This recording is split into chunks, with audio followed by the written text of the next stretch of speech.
Muchas gracias por estar aquí, valoro enormemente. Tengo un gran respeto por la lucha que llevan a cabo permanentemente, la participación de todos los temas de la Argentina, el sufrimiento que sé que tienen por la Argentina de hoy, totalmente imaginable, lógico, se corresponde con lo que nos está sucediendo. Y cada vez que veo una fotografía, el otro día esa foto de la Plaza de la República, participando del paro general, a mí me emociona porque yo siento que ustedes podrían estar completamente ajenos. Ya muchos de ustedes han vivido 10, 20, 30 años.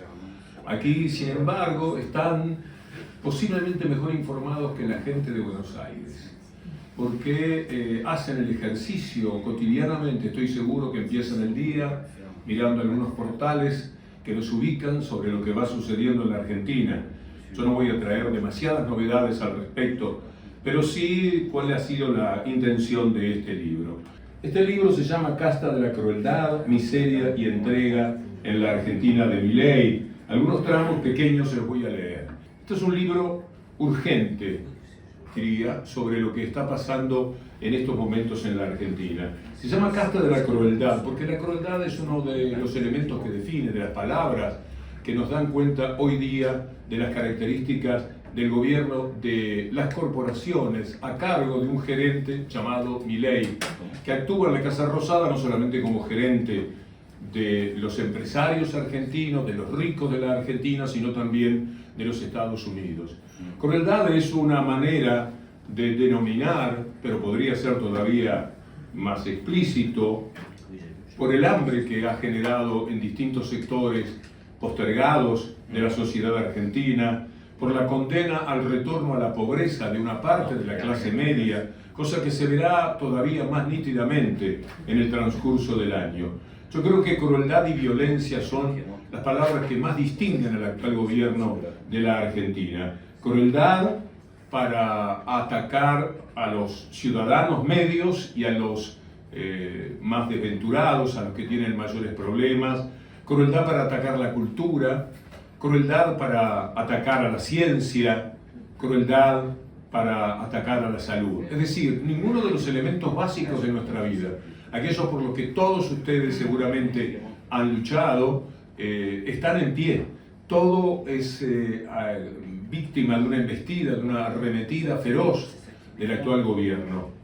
De todas maneras, yo nunca digo solamente Milei, y en el libro está explícitamente manifestado, porque detrás de Milei está el verdadero poder. Milei es apenas un intérprete secundario, podría decirse, aunque está abriendo, y hay que tener ojo, cuidado con esto y no perderlo de vista en la observación. Él está construyendo un amparo internacional de las derechas muy fuertes, con su aparición en Estados Unidos, próximamente en España, diciendo todos los disparates, todas las injusticias que uno puede apreciar en esta larga batalla que el capitalismo y el neoliberalismo han realizado contra los sectores más vulnerables de las sociedades, que al mismo tiempo son los que más angustiados tienen que afrontar esta situación. Casta de la crueldad empieza contando cuál es el tipo de presidente que hoy día tiene la Argentina. En la primera página van a encontrar una historia que es real en cuanto a lo que ha contado Milei. Es decir, lo que voy a narrarles, lo que está en el libro en su comienzo, es algo dicho por Milei. Por supuesto que ustedes van a sonreír cuando les cuente que Milei en realidad se define como un gladiador romano que 2000 años atrás llegó al Coliseo. No sé con qué emperador, no aclara cuál era el emperador que estaba de turno en ese momento, y como gladiador salió a la arena a enfrentar lo que tenía que como combatiente luchar. Y se encontró con un león. Se miraron con el león largamente, hasta que él advirtió que en realidad ese león era un perro llamado Conan. Y ese animal, con él en la mirada, consiguió un acuerdo de que 2000 años después se iban a hacer cargo de la Argentina para salvarla de todo lo que la Argentina estuviera padeciendo. Esto yo pongo en el libro, que fue chequeado por La Nación. El diario La Nación, que es una de las voces más importantes de la derecha y la ultraderecha de la Argentina, lo cuenta como que esto fue consultado a 12 personas, 12 fuentes, cita La Nación, de que efectivamente Milei cuenta que así fue como se conoció con Conan, así fue como empezó ese mundo de perros, que son los que lo orientan, son los que lo aconsejan, son los que le hablan. Con la ventaja, además, de que su hermana Karina Milei, que tiene más poder o más decisión que el propio Milei en el gobierno, es Moisés. Es decir, entre Conan, que es su perro fallecido al que clonó, y su hermana, que es Moisés, él construye el punto de vista con el que desarrolla su tarea como presidente de la Argentina. ¿Cómo se llegó a esto? Es verdaderamente un misterio. ¿Qué le pasó a la Argentina? Bueno, ¿qué le está pasando al mundo también? Hay una guerra civil de la derecha hacia las izquierdas del mundo que nos está apabullando, que les resulta exitosa. Es una guerra civil de quienes defienden el mercado en nombre de la palabra libertad. La palabra libertad viene a ser la enemiga que ellos enarbolan para enfrentar la palabra igualdad.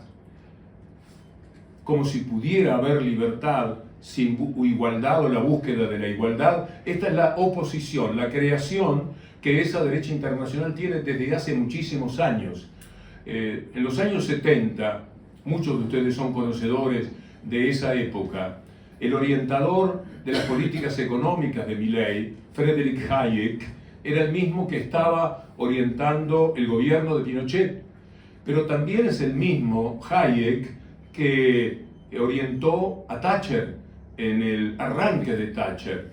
Es el hombre que en 1975 le estaba diciendo a Thatcher que había que terminar con los sindicatos, que hoy día son la única posibilidad de defensa colectiva que tenemos. Hay que pensar en los sindicatos como nunca lo hicimos, aún con las discrepancias y las divergencias que provocan los nombres, algunas veces reiterativos, de los sindicatos. Lo único que tenemos a mano y quedó demostrado en estos días, el 9, con el paro general, que la única manera que podemos defendernos, estar codo a codo, es organizados por los sindicatos. No hay muchas otras maneras, porque son pequeños grupos que surgen por amor a la patria, por amor a los valores que propugnamos desde las izquierdas del mundo. Y entonces, cuando ellos establecen estos parámetros en la confrontación que tienen con las izquierdas, inician una guerra que al principio es silenciosa, cuidadosa, en la que, como sucedía con el Ku Klux Klan, con las fundas de las almohadas que se ponían para ocultarse, estaban también de alguna manera ocultos. Pero hoy día, como el Ku Klux Klan se quitó las fundas, ellos también se han quitado las caretas. Ellos están en la organización de cada uno de los países.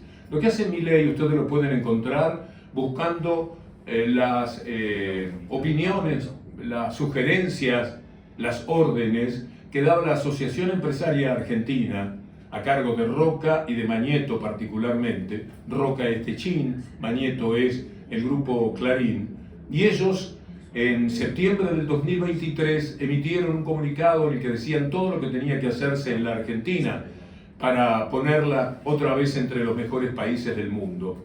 Y esto es exactamente lo que está haciendo Milei.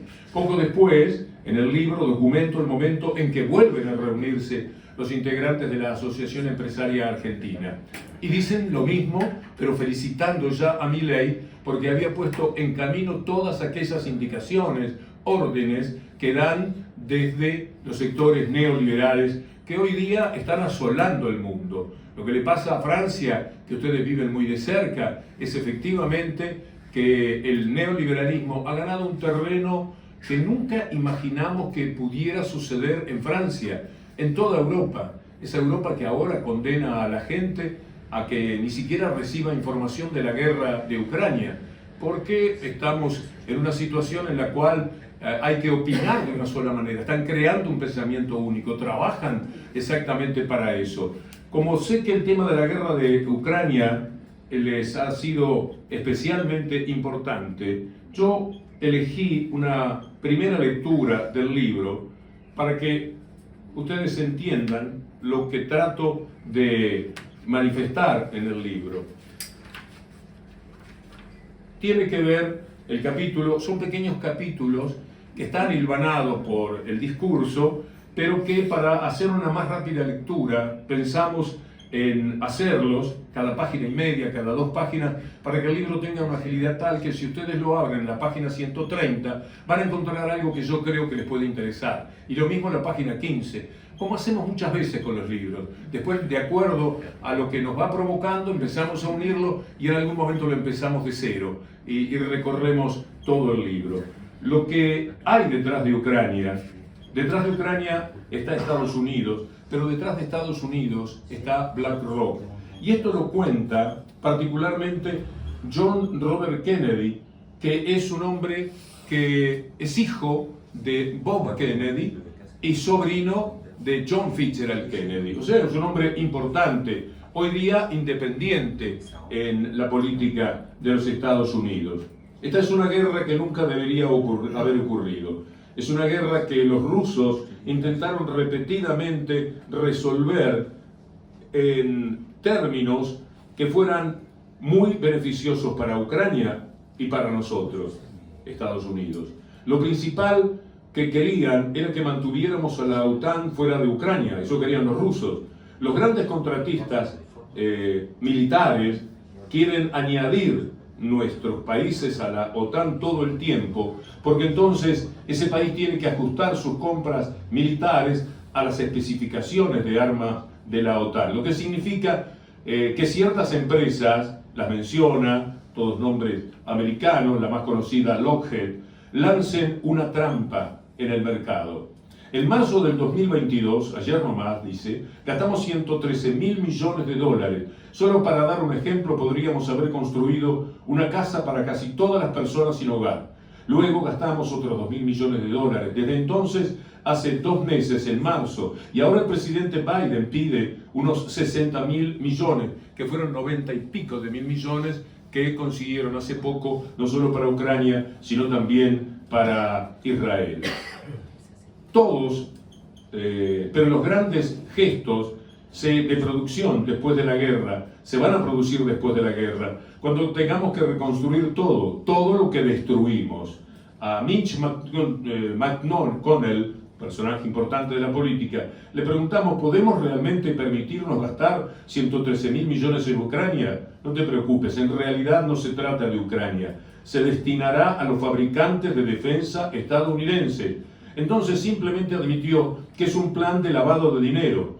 ¿Y quién creen que es el propietario de cada una de esas empresas, las 6 o 7 que me he salteado recién? BlackRock, Roca Negra. Así que Tim Scott durante el debate republicano dijo, no se preocupen, no es un regalo para Ucrania, es un préstamo. Por supuesto que no lo es. Entonces, ¿por qué llaman préstamo? Saben ustedes perfectamente el tema de la deuda argentina. Y estas palabras parecen escritas para la Argentina. Porque si lo llaman préstamos, pueden imponer condiciones de préstamos. ¿Y cuáles son las condiciones de préstamos que les imponemos? Número 1, un programa de austeridad extrema, ese que padecemos en la Argentina. Número 2, lo más importante, Ucrania tiene que poner en valor todos sus activos de propiedad estatal a la venta a corporaciones multinacionales, lo que está haciendo e intentando con la ley de bases que se discute esta semana en el Senado Milei, incluidas todas sus tierras agrícolas, la mayor producción de Europa. Ucrania ha tenido 1000 años de guerra en esa tierra, es la tierra extranjera más rica del mundo, es el granero de Europa. Casi 500.000 niños ucranianos a través de la historia han muerto para mantener esa tierra como una parte de Ucrania. Es casi seguro que no conocían esa condición del préstamo. Ya han vendido el 30%. Los compradores, DuPont, Cargill y Monsanto. ¿Quién creen que es el propietario de todas esas empresas? Sí, BlackRock. Y luego, en diciembre, el presidente Biden otorgó el contrato para reconstruir Ucrania. ¿Y quiénes creen que consiguieron esos contratos? BlackRock. Entonces, están haciendo justo esto frente a nosotros. Ya ni siquiera les importa que lo sepamos, porque saben que pueden salirse con la suya. ¿Y cómo lo saben? Porque tienen una estrategia, y esa estrategia es muy antigua y la mantienen estando en guerra unos con otros. Nos mantienen odiándonos unos a otros, mantienen a republicanos y demócratas, se está hablando de Estados Unidos, luchando entre sí y a negros contra blancos y todas esas divisiones que siembran. Este es el simple y sencillo secreto contado por un alto nombre de la historia norteamericana como Kennedy de lo que está sucediendo en Ucrania. Es un negocio de las corporaciones que empujan al gobierno de Estados Unidos desde adentro. El gobierno de Estados Unidos se hace cargo de esta OTAN que está tan de rodillas, esta Europa que está tan arrodillada frente al poder de los Estados Unidos y que prefiere comprar el gas más caro de Estados Unidos, bastante más caro de Estados Unidos, promoviendo muchísimos problemas en Europa, pero no compra el viejo gas de Rusia que le resultaba muchísimo más barato. Esto que yo incluyo en el libro sobre Ucrania tiene que ver fundamentalmente con que a la Argentina le pasa lo mismo sin que tengamos una guerra convencional, pero tenemos a cambio de eso una guerra civil, la que ellos han lanzado para dominarnos totalmente, con todos los ejércitos imaginables, el del dinero de los empresarios, el de los medios de comunicación, que son los mismos empresarios, y todo lo que implica ganar la batalla cultural, la batalla social y la batalla económica. En eso estamos permanentemente, sacudidos, perturbados, apabullados por ese inmenso poder que nos tiran en la cara, ahora sin disimular. Ahora de una manera muy pero muy directa. Cuando comienzo con el libro, voy a buscar una primera parte de lo que digo en el libro, ante lo inefable de los días de marzo, el libro cuenta también todo lo que atraviesa el CONICET en estos momentos, todo lo que pasa con los científicos. Aquí tenemos un científico con nosotros, integrante de la Academia Nacional de Ciencia de la Argentina, desde hace poco tiempo, y esta manera de avanzar contra todos esos valores impuestos, reconocidos, amados por los argentinos, tiene que ver con una batalla. Ellos quieren dejar tierra arrasada de lo que es las izquierdas, como ellos les llaman, dicho por ellos normalmente con un enorme desprecio. Es el punto de partida del gobierno de Milei. Empezó con la devaluación y con la desregulación de precios. Imaginen eso.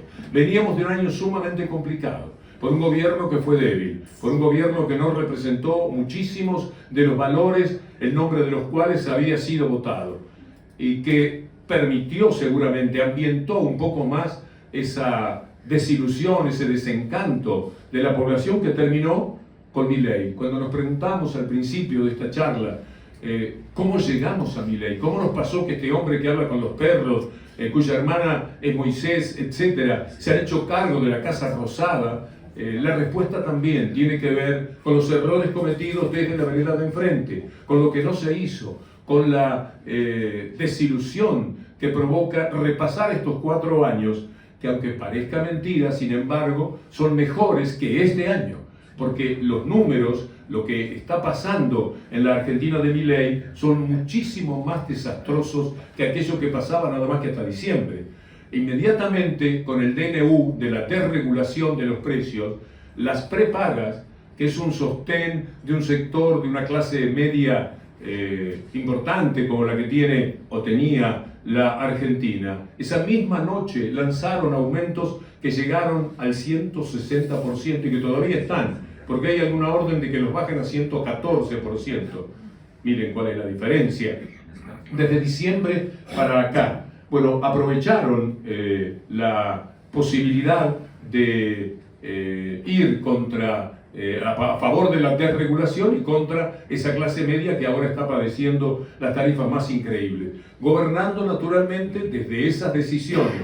El dólar, que pasó a valer 115% más, 116% más, tiene inmediatamente un correlato en los precios, en forma especial de los alimentos. Es decir, la gente empieza a no poder comer, a tener que ir a donde iban 100, van 500 hoy día en los comedores populares, particularmente del conurbano que ustedes bien conocen en las dificultades que tienen. Quiero encontrar alguna parte más del libro para, grosso modo, ir contándoles lo que ocurrió y sucede hoy día con la Argentina. A la pregunta, ¿cómo nos pasó Milei?, también es una respuesta a algunos otros aspectos que no hacen el gobierno anterior, pero que sí tienen que ver con lo que le pasó al mundo. La pandemia formalizó un hombre muy concentrado en sí mismo, un hombre retornado sobre la forma egoísta de interpretar la vida. Acá hay un pensador que seguramente ustedes conocen, Éric Zadén,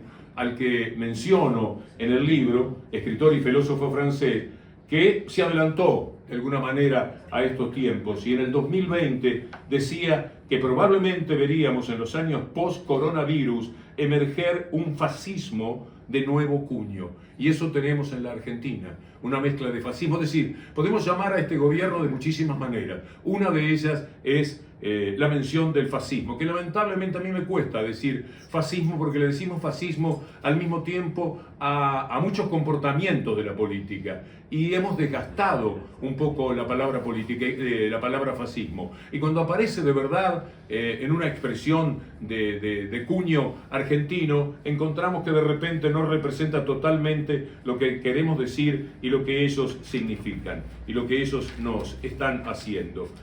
Hay una historia que marca día por día otro aspecto del gobierno de Milei. Yo voy salteando porque los quiero ilustrar respecto a los capítulos que el libro tiene. Hay uno que es fundamental, que es el de la soberanía. Milei ha entregado por completo un ideal de soberanía que anida en la mente y en el corazón de todos nosotros. A mí me parece que soberanía, una forma que tengo de definirla, es la suma de la dignidad de cada uno de nosotros. La suma de todas las dignidades es lo que compone lo que llamamos soberanía de un país. Y la está entregando, la está regalando totalmente. Al mismo tiempo, en la Casa Rosada, en esta semana, hemos tenido a Antony Blinken, hemos tenido al jefe de la CIA, William Burns, hemos tenido, por supuesto, como siempre, están cama adentro en la Argentina, desde que los trajo nuevamente Macri, los integrantes del Fondo Monetario Internacional. En estos momentos los ingenieros que están viendo qué pasa con el agua del río Paraná son norteamericanos. Laura Richardson, que es la representante para el sur, también llegó a los a la Argentina y se sacó fotografías y recibió un discurso tan entreguista de Milei que daba mucha vergüenza ajena pensar que alguien que llega a ser presidente de la República pueda ser tan cipayo de corazón. Hasta se puso un uniforme militar para estar al lado de Laura Richardson, lo cual, además de hacerlo ridículo, era altamente representativo de lo que es hoy día el gobierno de la Argentina. Un gobierno que, por ejemplo, así como no se puede hablar demasiado en Francia, por lo que he notado y por lo que me han dicho de la guerra en toda Europa, de la guerra de Ucrania, en América Latina es una palabra prohibida Venezuela. Venezuela es el caso testigo más extraordinario de cómo la guerra civil puede penetrar en los países. Y lo que ha tenido Venezuela durante todos estos años es una guerra civil encarnada por las ONG, de las que debe haber 200 de los Estados Unidos, financiadas por la UNSAID de ese país, que determinan una verdadera locura en la vida de los venezolanos. Más todo un periodismo de derecha que juega abiertamente en contra y a favor de esos intereses, hacen que Venezuela sea un país profundamente castigado. Uno lo escuchaba a Carter decir que las elecciones eran limpias, o iba José Luis Rodríguez Zapatero y decía que las elecciones eran limpias en Venezuela, pero el otro día hablaban de la dictadura. Primero de la dictadura de Chávez y luego ahora de la dictadura de Maduro. ¿A qué llegó la Argentina respecto a Venezuela? Ustedes saben la historia del avión, posiblemente, un poquito fragmentado. Un día cae un avión en Ezeiza, venezolano, que Venezuela le compró a los iraníes. Llevaba autopartes de Volkswagen, lo cual está perfectamente demostrado que era así. Pero era un avión donde había 11 tripulantes venezolanos y 6 instructores iraníes que eran quienes habían vendido el avión. Inmediatamente los detuvieron. Como no tenían cargos para formularles, los dejaron en un hotel, podían estar libres, pero no podían salir de la Argentina y el avión fue retenido. Pero fue retenido al cabo de una cosa muy curiosa. Ese avión, cuando aterriza en Ezeiza, quiere cargar combustible. En Ezeiza no podían darle combustible sin el permiso de Estados Unidos, por ser Venezuela, por ser parte del bloqueo. Entonces piden desde el avión a Uruguay si podían ir a cargar nafta a Uruguay. Y con un tanque bastante menguado en su capacidad, en lo que tenía, emprenden el vuelo a Montevideo. En la mitad del camino se tuvieron que volver porque la Embajada de Estados Unidos, con la Embajada de Israel, evidentemente asociada, le indicaron a Uruguay que no podía ponerle nafta a ese avión. Pasó el tiempo, revisaron el avión con perros que buscaban drogas, rompieron los asientos, rompieron el lugar donde estaba el piloto, querían encontrar aunque fuera 1 gramo de cocaína, algo que les permitiese señalar algún delito del avión o de los tripulantes. Nunca encontraron nada. Se fueron al cabo los tripulantes del avión, sin que nadie pudiera decirles una sola palabra sobre su comportamiento, pero quedó el avión. Y el avión fue entregado ahora, hace poco tiempo, por la Argentina a Estados Unidos. Es decir, la Argentina, tan cipaya en su comportamiento a través de este gobierno, a las órdenes de Estados Unidos roba un avión. Así de sencillo, estas cosas pasan en el orden internacional y no se hacen ningún tipo de inconveniente, de problemas, lo hacen a cara descubierta, lo hacen porque tienen todo el poder para hacerlo. Y mientras tanto, del otro lado, mucho silencio. Se fue el avión, se fue a Estados Unidos, se alzan pocas voces. Si ustedes ven, si observan, por ejemplo, en página 12, verán que los que siempre protestan y los que siempre juegan y los que siempre se ponen la camiseta son muy pocas personas, porque todos participan un poco de ese hostigamiento, de esa estigmatización, que es lo que hace la derecha internacional. Estigmatiza a las personas, las convierte en algo de lo que no se puede hablar, algo que ya está mal. Dicen, por ejemplo, kirchnerismo, y el kirchnerismo está tan afectado, tan atacado, que ya de por sí es malo. Entonces las personas son malas simplemente si le pueden poner K.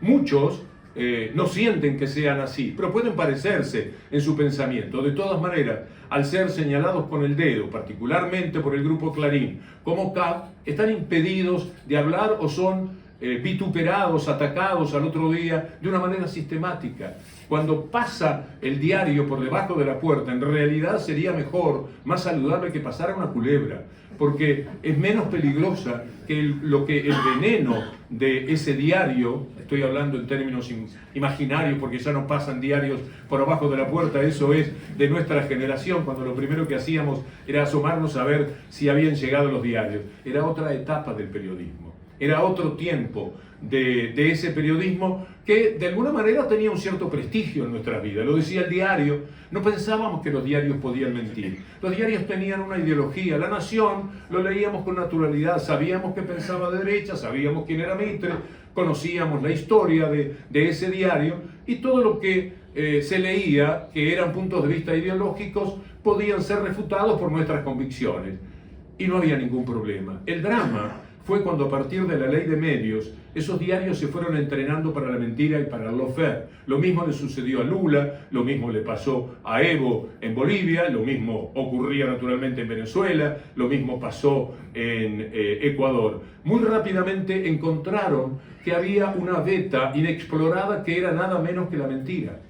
Y han mentido durante todos estos años. Hoy me permití en mi programa, en la AM750, por si un día quieren sintonizarla a través de internet, hablé de 2 mentiras. Es decir, cada día podemos elegir 2, 3 o 4 mentiras que dicen para mantener el ataque al pasado, que es una manera de defender el presente nefasto y el futuro aterrador que se le presenta a la Argentina. Lo que vivimos en la Argentina es una inmensa estafa. La Argentina llegó a tener estado de bienestar, a la latinoamericana, no un estado de bienestar de miles de años como tienen estos países. Un estado de bienestar de países jóvenes de 200 años con búsqueda de una cierta igualación de las posibilidades de los habitantes, con toda la gente jubilada. Los que nunca habían soñado que se podían jubilar, 5 millones de personas, tuvieron lo que ustedes entenderán cuando les digo moratoria, la posibilidad de pagar por anticipado cuotas que les permitiesen jubilarse cuando tenían los años, pero no tenían los aportes. Los aportes que en el capitalismo de América Latina son tan esquivos porque los empresarios no siempre ponen en blanco y no siempre depositan lo que corresponda de los impuestos. En consecuencia queda un sector amplísimo, como superior al 50% de la gente que no pueden acceder a la jubilación si no es por la moratoria. Todo el mundo estuvo jubilado. Verdaderamente la jubilación a cierta edad es una forma de devolverle a las personas su dignidad. Quedaron desamparados, trabajaron en negro o no les depositaron los impuestos. ¿Qué pasa con su vida? ¿Cuánto puede un hijo de clase media, una hija de clase media sostener a sus padres?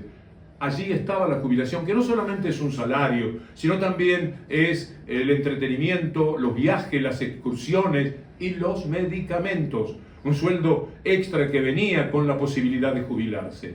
Estábamos todos jubilados, el empleo era casi pleno, estábamos en una desocupación de 5,4, le faltaba muy poco en el 2015 al país para tener el pleno empleo.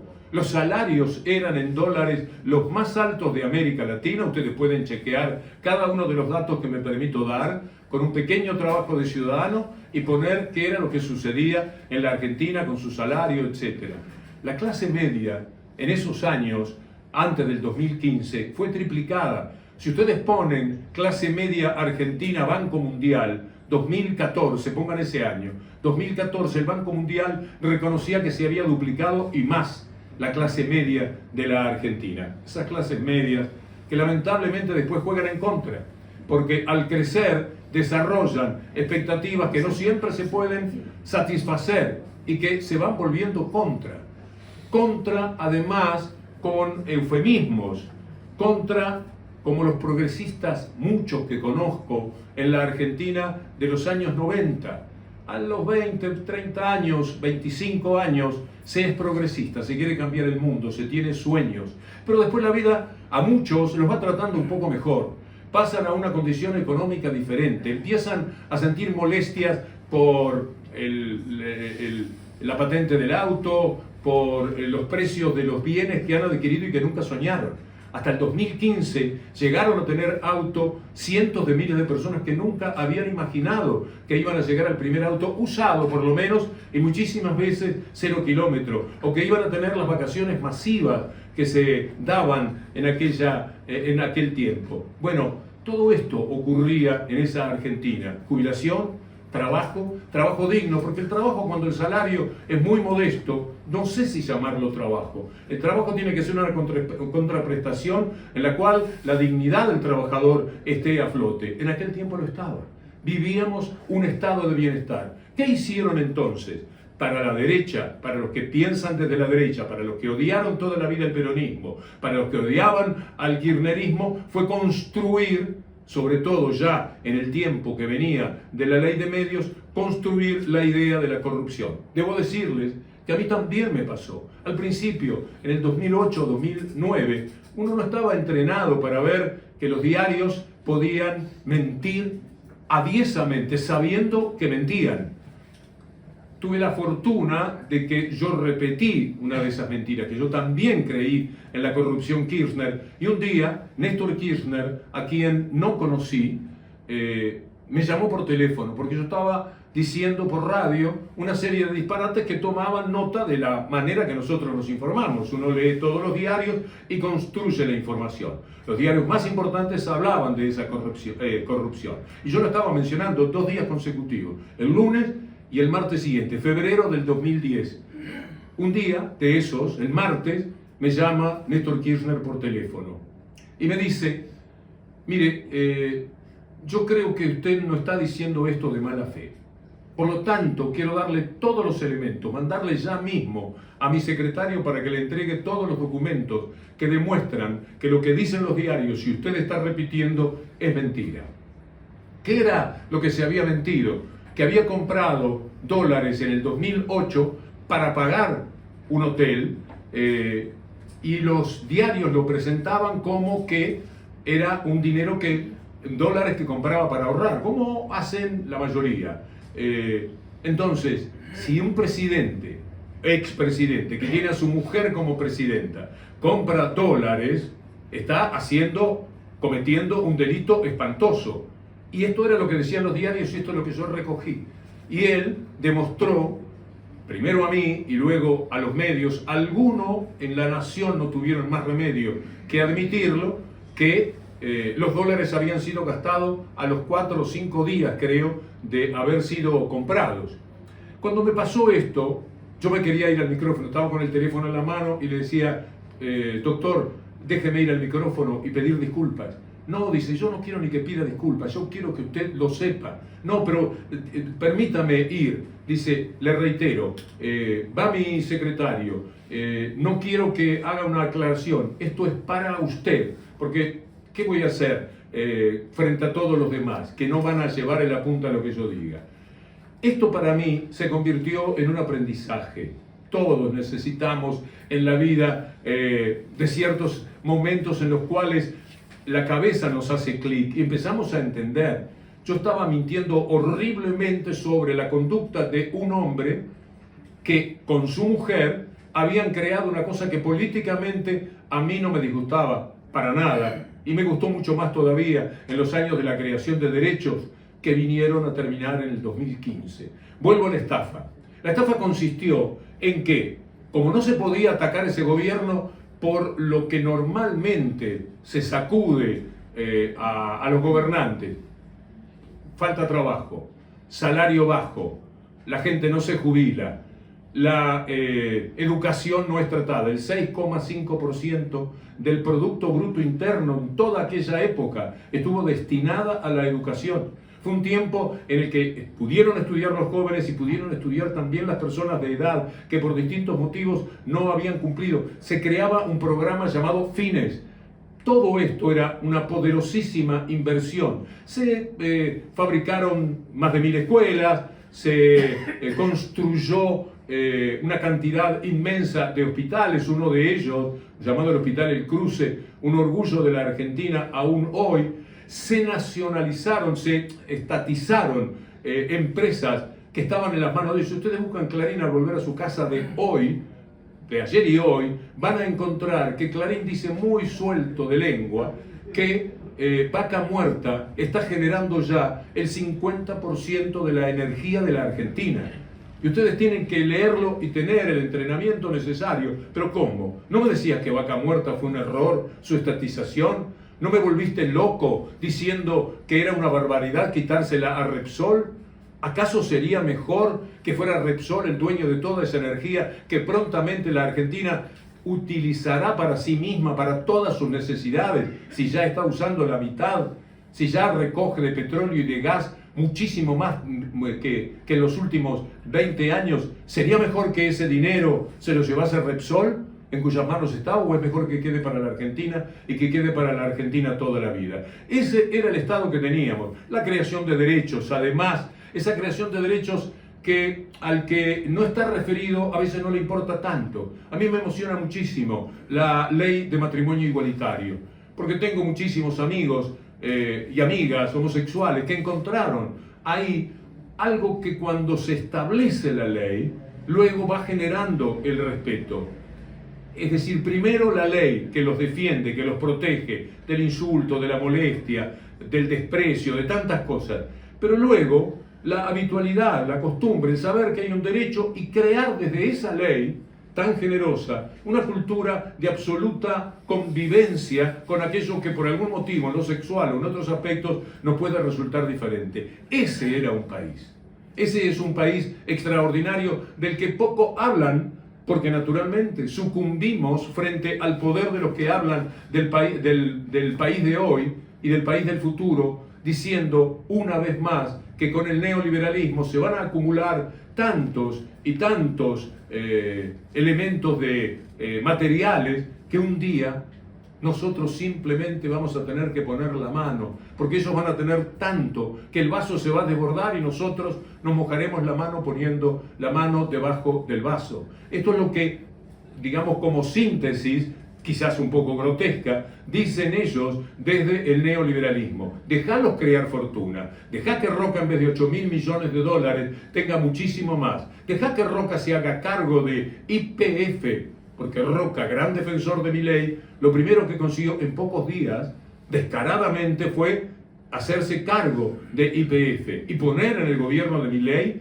más integrantes de lo que el propio Milei tenía de sus huestes políticas, porque Milei casi que no tenía un basamento político, no tenía ni delegados para poner en las elecciones. Entonces, Roca pone su gente, Mañeto pone su gente de una manera un poco más indirecta y velada, Eurnequian pone tanta gente como la que pone Roca, y tenemos una casa rosada donde si uno va se encuentra con un CEO que no son difíciles de determinar de quién se trata cuando uno se cruza con ellos. Infecta está la Casa Rosada en estos momentos de empresarios que son los que le hablan en el oído a Milei para decirle qué es lo que tiene que hacer y qué es lo que se espera de ellos. Tanto le dicen qué es lo que tiene que hacer que ahora están un poquitito molestos porque Milei, en su apelación a Musk, buscame lo de Julia Estrada de hoy sobre Elon Musk, porque quiero leérselo, que Elon Musk se puede quedar con algunos de los bienes que le apetecen a los dueños de casa, que se sienten con más derecho. En consecuencias, como en la venta indiscriminada del país que está haciendo Milei, le ofrece a los potenciales inversores que siguen sin aparecer, les ofrece todas las ventajas imaginables, ponga un peso y gane 1.000, una cosa por el estilo, algo que no cabe en la mínima fantasía económica que tenga algo de seriedad que se pueda construir en cualquier parte del mundo. La doctora Julia Estrada, diputada a la que les sugiero le sigan los pasos, cuenta hoy por Twitter: día antes de la asunción de Milei en diciembre, hablaron directamente por primera vez y Musk preguntó sobre el litio de Argentina. Aparece el litio y va a ser para ellos. En los meses posteriores, Milei ha estado impulsando una legislación que haría mucho más atractiva la extracción del litio argentino para los inversores extranjeros. Su proyecto de ley, que le otorgaría amplios poderes de emergencia sobre la economía y la energía de Argentina durante el próximo año, incluye un beneficio importante para Tesla, que es la empresa de Musk, importantes incentivos para los inversores extranjeros en grandes proyectos, particularmente en minería. La minería no deja nada para la Argentina. El oro no deja casi nada para la Argentina. No da trabajo. 9.000 personas trabajan en esas industrias. Imagínense qué hacemos en países de millones de personas con necesidad de trabajo. Es probable que el proveedor de litio de Tesla califique, que esté en la pelea. De ser así, el plan de Milei le daría a Tesla una estabilidad y previsibilidad inusuales en su acceso al litio en Argentina hasta el año 2054.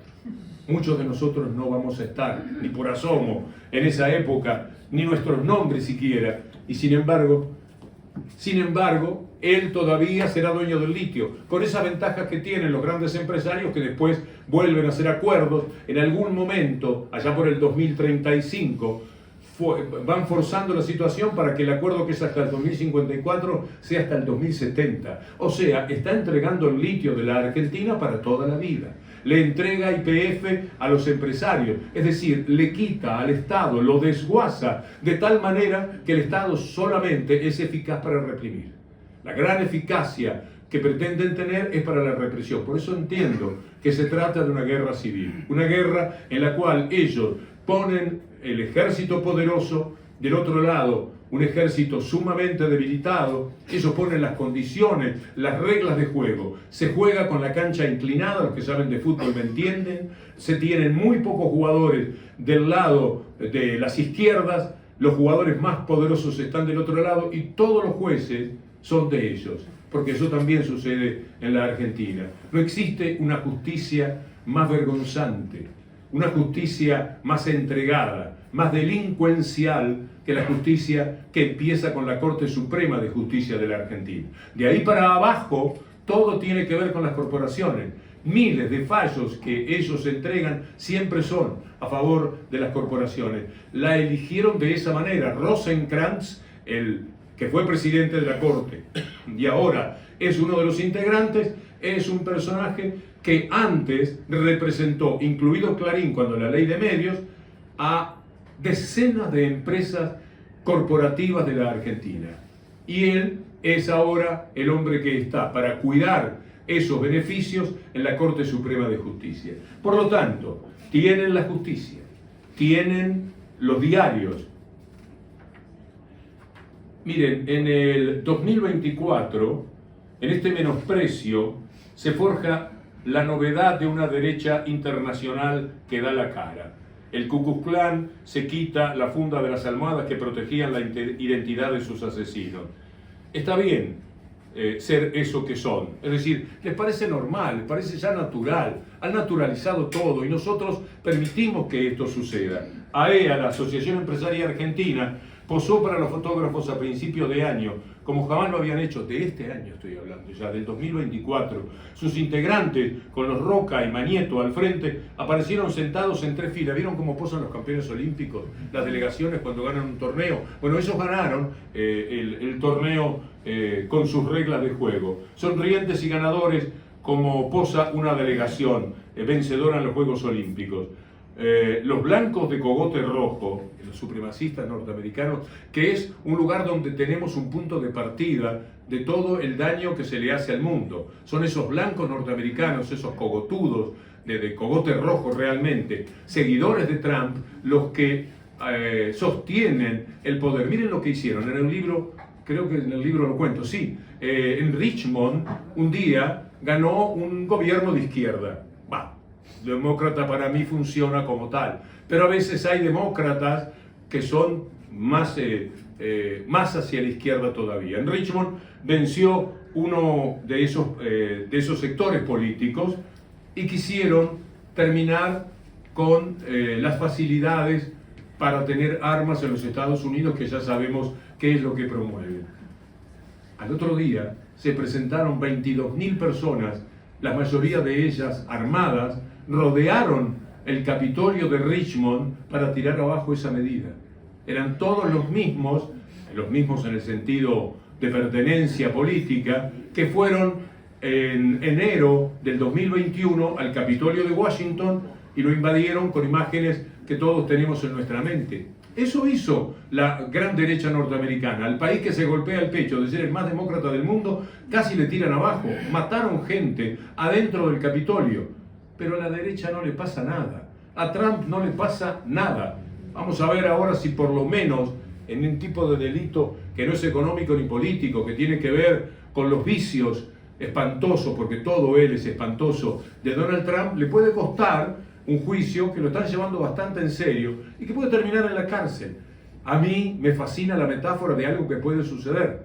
Que Trump vaya preso, se puede presentar a las elecciones y sea presidente desde la cárcel. Me parece que sería la manera que mejor nos ilustraría hasta dónde ha llegado el mundo, que por supuesto tiene pruebas al canto. Cuando vemos a Milei, cuando pensamos en Bolsonaro, cuando pensamos en Trump, cuando pensamos en Meloni y cuando pensamos en aquellos políticos que por no ser tan de derecha lucen un poquitito a la izquierda de la ultraderecha, pero son del centro para aquel lado seguramente, como el presidente que tienen en Francia. Es una cosa bastante sencilla, que en algún momento hubo que consumirlo a distancia. Yo peleaba muchísimo contra esa idea, como alguien que no vaya a creer, no es tan de derecha Francia, sí, Macron puede llegar a ser el presidente. Y sabemos todo lo que está sucediendo y todo lo que está pasando también.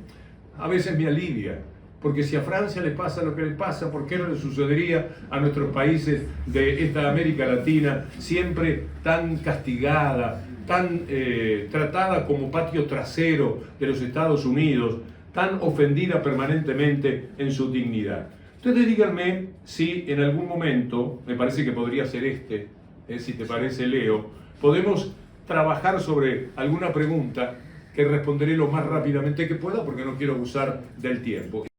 tuvimos en Argentina este peronismo, antiperonismo, sobre todo el antiperonismo muy fuerte, kirchnerismo, antikirchnerismo muy fuerte.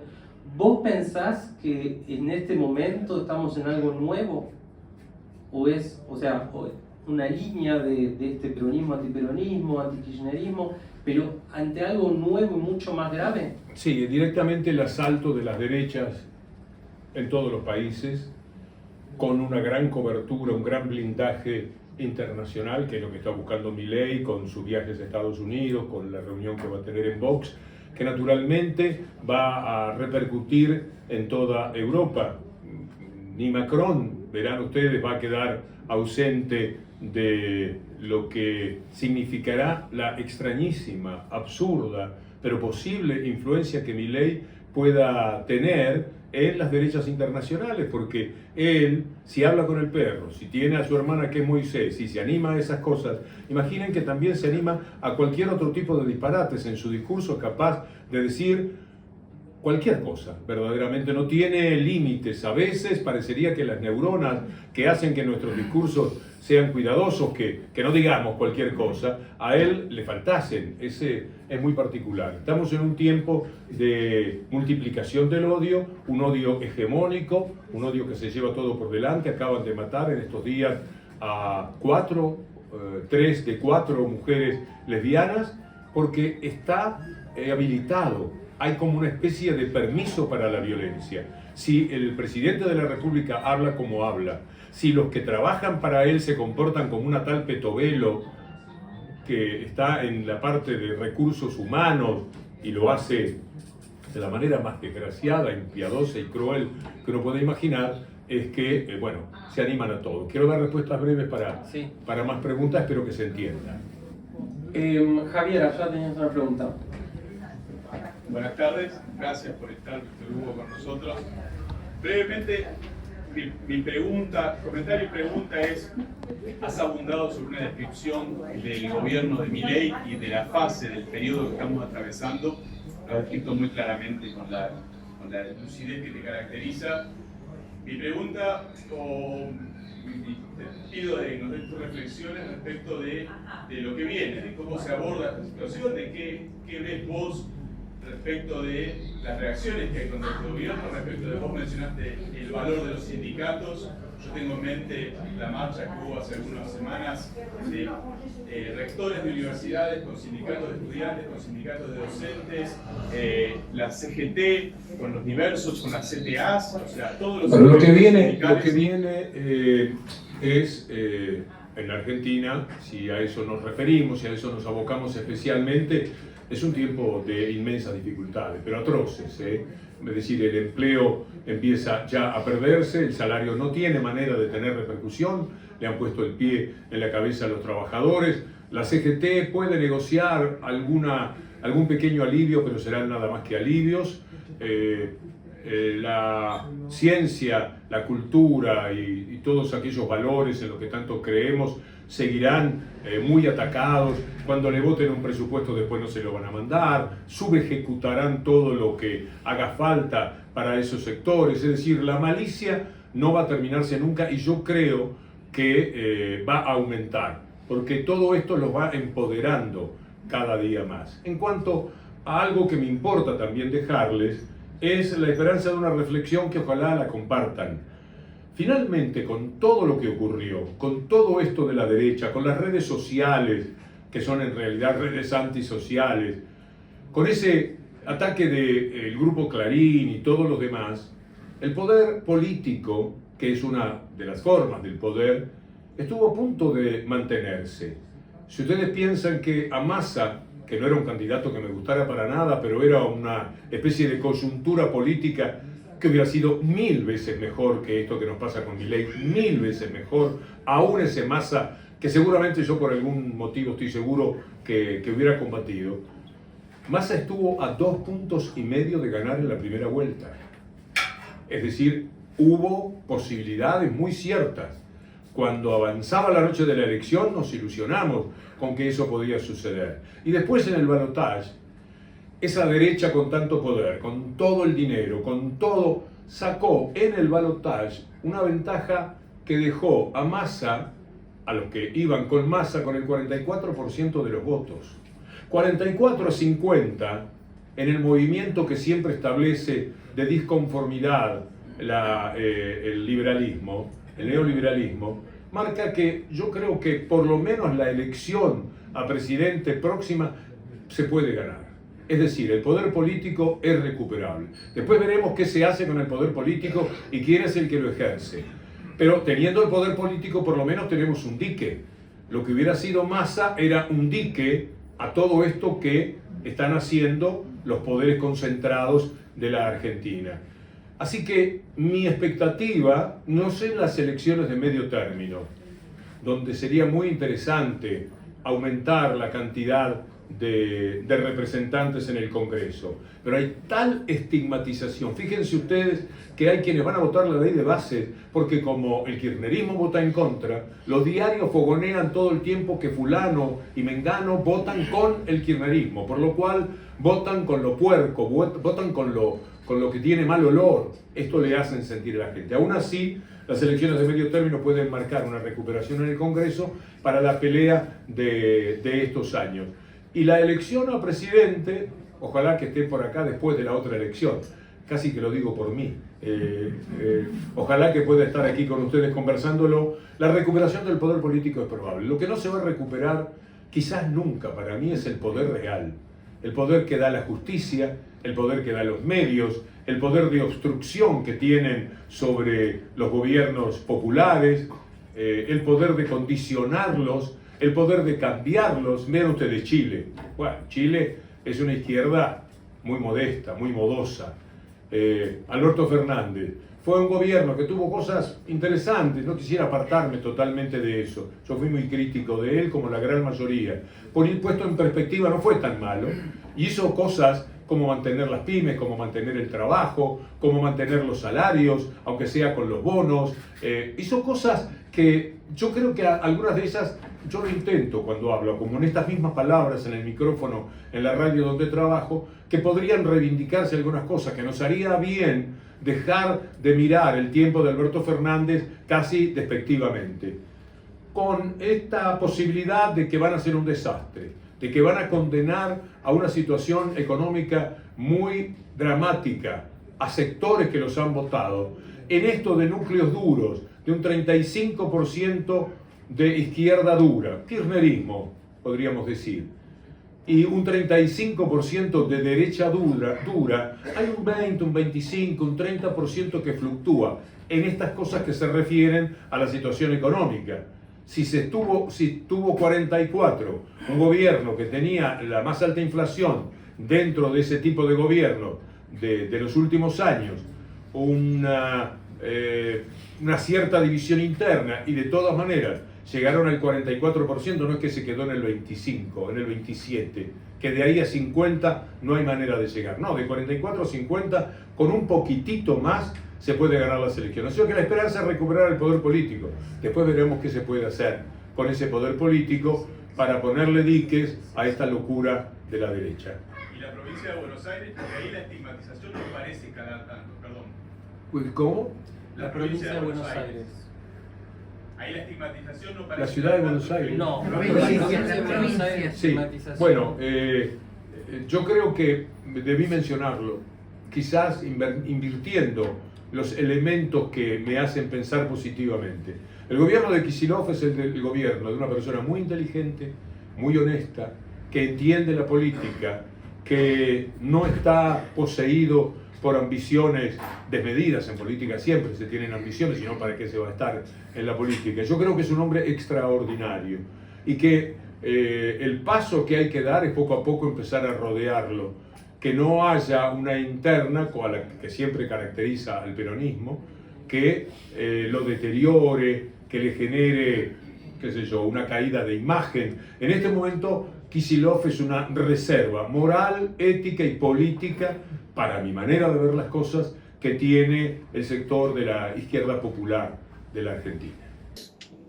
Quedan dos abuelas activas, las asociaciones están siendo atacadas, los nietos van a pelear por lo que pueda para seguir buscando, porque el último fue encontrado hace unos meses, y un gobierno que está hoy no solo atacando, está cuestionando toda la historia con un revisionismo histórico que puede, lógicamente, crear un shock generacional.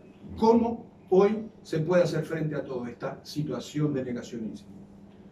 Bueno, la pelea, la lucha de todos los días, la denuncia, la refutación. Si usted lee página 12 va a encontrar, ahí es nuestro baluarte cultural dentro del periodismo.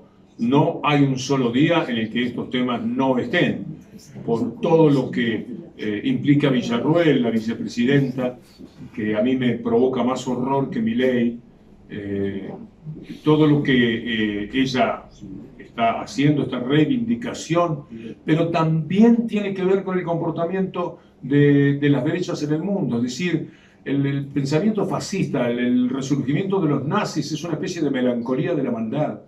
Y esto en la Argentina, Villarruel ahora lo interpreta como nadie, pero yo creo que hace algunos años que a través de los medios, con la idea de los dos monstruos y cosas por el estilo, fueron atacando muchísimo. Ya en los años de Macri, el negocio de los derechos humanos, barbaridades que parecían imposibles de ser manifestadas hasta el 2010, más o menos, por decir una fecha. Pero a partir del gobierno de Macri comenzaron a decirse, había previamente un trabajo muy paciente, de mucho tiempo, de muchas editoriales, particularmente en este caso del diario La Nación. Es decir, siempre existía una semilla de la maldad. Ahora encontraron intérpretes extraordinarios y van a tener siempre la adhesión de un 35% de esa derecha dura. Van a tener un 20% de indiferencia, que esos temas no les interesan. Hay mucha gente indiferente que hay que convencerlos para las elecciones cuando votan, pero que se dejan ganar por ignorancia e indiferencia. Y hay un 35% que esto no, para ellos es irrebatible, por todo lo que se ha demostrado, por todo lo que es la historia, y que va a mantenerse muy firme y muy refutadora. Será Página 12, será El Destape del colega Roberto Navarro, será la 30, que es la radio de las madres, modestamente la radio en la que yo trabajo, sectores que son naturalmente pequeños, pero que algo se hacen escuchar, y que seguirán sosteniendo esto, pero además está la verdad. Y la verdad es la que sabemos, la verdad es indiscutible, es indisputable. Cuando se habla de 30.000 desaparecidos, hay una verdad que dijo el ejército de los Estados Unidos. En 2006 publicó el diario La Nación archivos reales del Departamento de Estado de los Estados Unidos. Ustedes pueden buscarlo, 2006, Alconada Amón, pongan Alconada Amón, diario La Nación, año 2006, desaparecidos. Y ahí cuenta Alconada Amón que eran 22.000, según el Estados Unidos, el número de muertos y desaparecidos reconocidos por el gobierno militar hasta 1978, y todavía faltaban unos cuantos años. Es decir, esos son elementos que tendrían que ponerse más seguido sobre la mesa. De vez en cuando se hacen, a mí me parecería que tendría que ser más rotundo, que tendría que tener... Ellos lo hacen con marketing. Nosotros tendríamos que apelar de vez en cuando que este es el problema de la izquierda. Hay cosas que parece que les repugnaran. Por ejemplo, la propia palabra marketing. Yo creo que hay que hacer una lucha en la cual la repetición, la consideración lo más masiva posible, la viralización de datos que son positivos a esta historia, de los crímenes que ellos han cometido, que por ahora es insuficiente ante esta pelea que se ha planteado con la derecha, que se tenga muchísimo más energía. Pero no seríamos justos con los medios y con las muchísimas personas que, siendo madres, siendo familiares de desaparecidos o siendo personas de buena conciencia, siguen luchando todos los días por esa verdad histórica. Quedan dos preguntas. Silvina. Sí, no, yo quería preguntarte en relación a esto de la moral, ¿cómo lees? Porque fue un choque el voto en diputados, los 142 diputados que votaron a favor de la ley base. ¿Cómo se puede explicar? Porque una cosa es Milei es los poderes que los acompañan y otra cosa es gente que no tendría que haber estado de ese lado y que está... Es la pertenencia a la derecha. Hay un lobby infernal. Imagínate Roca, si tiene 6 funcionarios en el gobierno, ¿cuántos diputados tiene? Imagínate Arnequian, ¿qué es tener diputados? ¿Los eligieron ellos? No.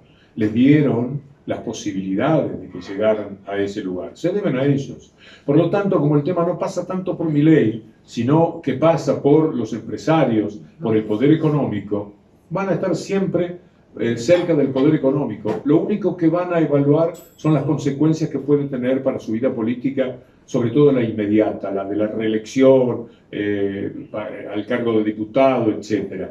Y el enojo que seguramente va a despertar en el pueblo que vote en la ley de bases. Es una vergüenza. La ley de bases es un crimen económico, es un crimen político y está en discusión. Perfectamente podría salir. Yo estoy desconcertado. Un día pienso que no va a salir, que van a votar en contra, y otro día digo, no, la van a votar. Y ya me pasó con diputados fue igual. Y los senadores están en manos de gobernadores. Los gobernadores son personajes que en política, al tener que defender su propio interés territorial, son capaces de cualquier cosa, no están jugando a lo nacional, no están pensando en la ley de bases, en su repercusión para todos, están pensando en la ley de bases, en lo que a ellos les pueda dar, en las ventajas que les pueda dar. Y como los senadores son de los gobernadores, y la mayoría de las veces son obedientes a los gobernadores, la inmensa mayoría de las veces, se tornan sumamente peligrosos. Así que es una inmoralidad. El DNU es una inmoralidad, es una cosa vergonzosa, bochornosa, no hay adjetivos. Yo no he querido recorrer mucho de eso porque no me alcanzan las palabras han perdido su rango. Uno dice qué vergüenza, cuando en una época decíamos qué vergüenza era qué vergüenza, ahora es una cosita de nada, porque han sido degradadas las palabras con estos comportamientos tan poco éticos. ¿Podés desarrollar un poquito más el concepto de guerra civil? Porque me hace un poco de ruido. ¿Tenés el libro ahí? Te voy a leer algo. Este es un libro muy recomendable. Y supongo que acá está a la venta. Sí, de Pierre Dardot. Pierre Dardot. Sí, amigo. Bueno, este es un colectivo de escritores que escriben sobre el neoliberalismo. La opción por la guerra civil.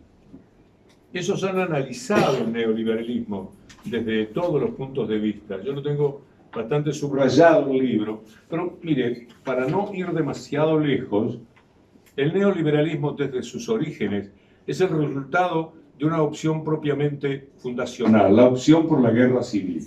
Y esta opción sigue siendo hoy, directa o indirectamente, la que dirige su orientación y sus políticas, incluso cuando estas no implican el uso de medios militares. Esta es la tesis sostenida a lo largo de este libro mediante el recurso cada vez más explícito a la represión y a la violencia contra las sociedades. Lo que hoy está teniendo lugar es una verdadera guerra civil. Para comprenderlo correctamente es necesario, en primer lugar, retomar esta noción.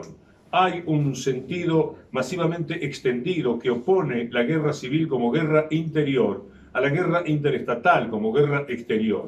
En virtud de esta oposición, la guerra civil se lleva a cabo entre ciudadanos del mismo Estado, mientras que la guerra externa le incumbe un derecho al que se someten todos los beligerantes.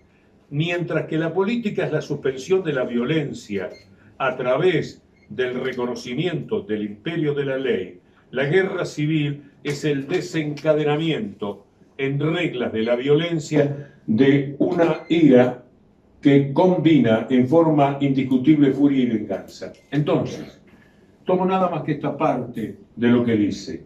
La guerra civil es el desencadenamiento sin reglas de la violencia. ¿Cuáles son las reglas? ¿Quién impone las reglas? ¿Hay reglas que sean iguales para todos en materia política, para los ciudadanos? ¿Son las mismas reglas las que rigen el enriquecimiento constante y perpetuo de los empresarios, que cada día tienen mayor concentración de riqueza hasta llegar a que el 1% de los grandes ricos de Estados Unidos tenga la misma cantidad de dinero que los ricos de los Estados Unidos, no ya la misma cantidad que los pobres? En consecuencia, como las reglas, por supuesto que esto es la primera página, esto tiene un desarrollo maravilloso, de verdad no se priven de esto, porque va a tener una respuesta mucho más amplia de lo que yo he tomado como... Cuando yo empecé a leer el libro, hace un tiempito, primero lo leí, después empecé a subrayar muchas de las... A cada momento aparece algo que vale la pena, no voy a poder y no quiero ser cargoso con esto. Pruebe con esto. No hay reglas. Las reglas pueden ser suspendidas por gobiernos militares o por un gobierno democrático que tenga todo el poder real. ¿Por qué queremos el poder político? ¿Por qué para mí es esperanzador que se recupere el poder político? Porque al menos tenemos un dique. El poder político de la izquierda algunas veces se somete al poder real que siempre es de la derecha, pero de vez en cuando le pone el pie en el pecho, lo frena. Esto sucedió con Lula, sucedió con Chávez, sucedió con Correa, sucedió con Evo, pasó con los Kirchner en la Argentina. Pusieron un dique. Igual los países siguieron siendo capitalistas, la propiedad privada siguió siendo intocable, igual jugaron sobre esos pivots sobre los que ellos se mueven. Pero había reglas de juego que no eran la ausencia de reglas de juego como las que se establecen. Porque cuando se ponen reglas de juego en la cual todo lo que yo le haga a usted vale y nada de lo que usted me haga a mí tiene valor, esas reglas no son reglas, son una traición al equilibrio que se supone las reglas pueden poner entre los jugadores. Como todo se ha hecho desde la violencia, esta violencia por la cual ellos hablan horriblemente de diversos sectores, y alguien dice, ajá, va y mata a 4 mujeres porque siente que son de una sexualidad que él combate a su manera. Una cosa es cuando uno lo tiene, mucha gente piensa de esa manera, mucha gente tiene prejuicios horrendos, pero no tiene el contexto en el cual lo pueda desarrollar. Pero cuando aparece esto que tenemos ahí arriba, diciendo cualquier disparate, diciéndole ratas a los legisladores, diciéndole imbéciles a los periodistas, diciendo de todo, diciendo asesino el presidente de México, diciéndole asesina a cada una de las personas que piensan distinto a él. Cuando tenemos ese núcleo de violencia concentrado y todos los que trabajan para él son así de violentos, hay un clima de violencia dentro del cual pueden pasar cosas tan horrendas como esta. Para mí es un desprendimiento político, no es una noticia policial el asesinato de estas 4 mujeres. Y así sucesivamente. Entonces, si las reglas de juego que imperan son las de una violencia que puede descargar solo la derecha contra la izquierda, son las reglas de juego de un enriquecimiento incontrolable al que no se le puede poner ningún tipo de regulación de la derecha, y de la izquierda el sometimiento a salarios de hambre, porque si de otra manera si salen a protestar es porque son políticamente manejados, no porque tengan hambre, no porque tengan necesidades, no porque les espanta el futuro de sus hijos. Bueno, ese tipo de reglas impuestos y dominadas por eso es la consecuencia de una guerra civil que no se hizo con las armas convencionales. Yo lo tenía como pensamiento, pero no lo había definido en estas pocas palabras que a mí me parecen ciertas. La opción por la guerra civil. Ellos hicieron, acá en el libro, por ejemplo, se cuenta una historia que nosotros conocemos muy bien de Chile. En 1973 el golpe de Estado, Pinochet. En 1974 Hayek es premio Nobel de Economía.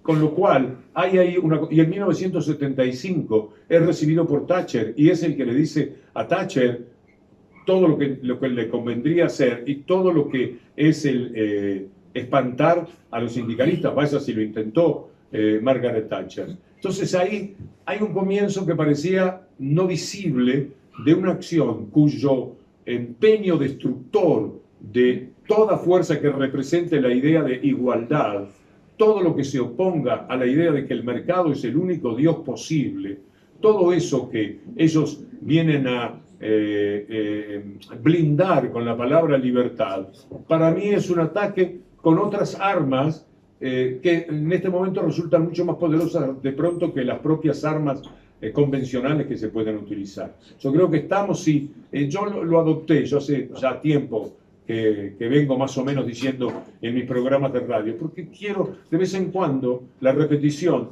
es inconveniente para uno porque siempre uno termina diciendo lo mismo, parecería, pero es necesaria porque ellos lo hacen. Ellos repiten en los 1000, para poner un ejemplo, en los 1000 medios que tienen. Nosotros que tenemos 3 o 4 medios tenemos que repetirlo 1000 veces. Nunca lo vamos a igualar de todas maneras, pero a mí me parece bueno instalar la idea de que es una guerra civil en la cual por ahora estamos ampliamente derrotados. Pero legitimaría entonces la violencia contra el gobierno. Si estamos en una guerra civil. Yo creo que cada vez que hubo violencia, perdimos. Se perdieron muchas vidas, hubo mucho dolor y lo tenemos muy presente. Yo creo que movimientos colectivos. Mire, yo cuando hablo de la delincuencia, suelo decir por radio que el capitalismo, incluyendo la Argentina, tiene mucho menos delincuencia de la que se merece. Porque el capitalismo es una primera agresión a los ciudadanos y la delincuencia es una respuesta. Puede ser que esa sea la pelea individual, peleas colectivas, alguien que quiera hacer una célula que termina cometiendo acciones que de base a uno le van a rechazar, le van a provocar rechazo, donde hay muerte, uno rechaza, donde hay ese espanto de la violencia física, uno se siente conmovido. Pero, debo decir, los derrotados de las revoluciones que hubo en América Latina en 1975 tenían razón. Era el camino inexorable e inevitable, pero derrotado finalmente, por el cual se podía combatir eso que estaba justamente en esos años germinándose, la guerra invisible que le tiran a la gente, combatida por esa guerra que usted menciona y recuerda. Tenía razón, el mundo no tiene arreglo sin algo que sea revolucionario, pero la única revolución que camina y que va del todo bien, que a mí me emociona muchísimo, es la revolución de las mujeres. Otras revoluciones siempre terminan con la muerte de los buenos, de los que luchan por sueños, de los que dejan de lado todo intento de privilegio para luchar contra los que lo tienen. Yo no puedo apartarme de ese sentimiento de respeto, por lo menos, pero ya vivimos eso y ya quedó demostrado. Yo creo que sería, con lo que es hoy el control, la inteligencia, etcétera, no hay manera de preservar. Por lo tanto, la pelea tiene que ser esta, no la mía, la de la toma de conciencia, la de que cada uno de nosotros sea una célula que convenza a otros, a 5, en la oficina, jugando al ajedrez en la plaza, donde podamos desplazarnos, estar atentos y no tener miedo de hablar y de discutir y de decir, porque ellos no tienen ningún tipo de inconveniente en hacerlo. Recuperar el poder político, de vez en cuando se recupera. ¿Por qué? Porque el neoliberalismo es tan malo y es tan cruel que hace cosas horrendas, como le pasó a Macri. Macri ganó y tuvo todo a su favor, los medios de comunicación, la plata, la protección del Fondo Monetario Internacional, la protección de los Estados Unidos, de la Unión Europea, todo le jugaba a favor y perdió por 20 puntos, porque con el hambre no se juega. Entre el 35% de núcleo duro de la izquierda y los desconformes de ese 20-25% más indiferente, que no tienen tanto que ver con la política, se puede componer. Entonces el sueño maduro del 35% puede prosperar, primero poniendo un dique y luego dando un poco más de pelea, la que hubo en la Argentina hasta 2015 y la que lamentablemente no se dio en todos los planos entre el 2019 y el 2022.